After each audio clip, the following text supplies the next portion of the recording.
বলুন। এইমাত্র আমি বহরমপুরে রয়েছি। আপনারা জানেন যে সাংবাদিক সম্মেলন করছিলাম বা আমার কিছু প্রেস বাইট দিচ্ছিলাম।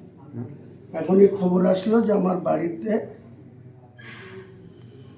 শক্তিপুর থানা সহ জেলা পুলিশের কিছু গাড়ি সেখানে আমার বাড়িতে আশপাশে ঘিরে রয়েছে।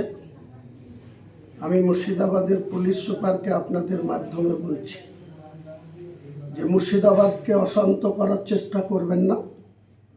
আমাদের সঙ্গে রাজনৈতিক প্রতিহিংসা পরায়ণ কোনো আচরণ যেন পুলিশ না করে। তাহলে আমি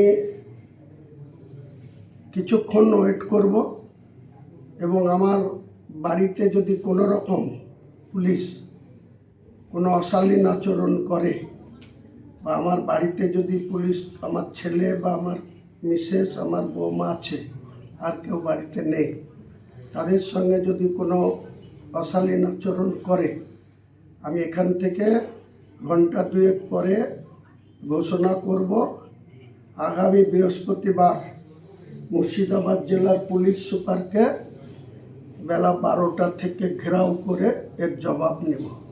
বহরমপুর শহরকে স্তব্ধ করে দেব।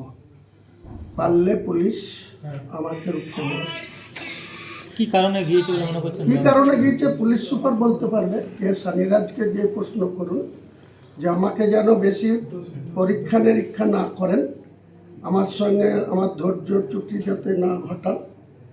যদি আমার বাড়িতে কোনো অশালীন আচরণ পুলিশ করে তাহলে আমি এখনই আপনাদের জানিয়ে দিলাম যে আমার আজকে কলকাতা যাওয়ার আছে, কালকে কলকাতায় ইম্পর্টেন্ট কিছু মিটিং আছে। বাড়ির সঙ্গে কোনো রকম আমার ছেলে, আমার মিসেস, আমার বৌমা, তাদের সঙ্গে যদি কোনো অশালীন আচরণ করা হয় তাহলে আপনি তৈরি থাকবেন কে সানিরাজ। আপনার সঙ্গে আমি বৃহস্পতিবারে বেলা 12টায় দেখা হবে বহরমপুর শহরে।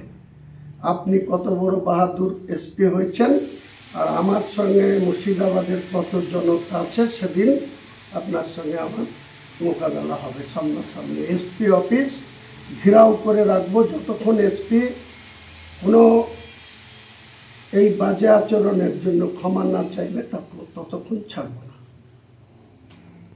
এখনই ঘোষণা করে দিলাম যে বৃহস্পতিবার বেলা 12টা এসপি অফিস ঘেরাও, মুর্শিদাবাদের পুলিশ সুপারকে ঘেরাও করা হবে।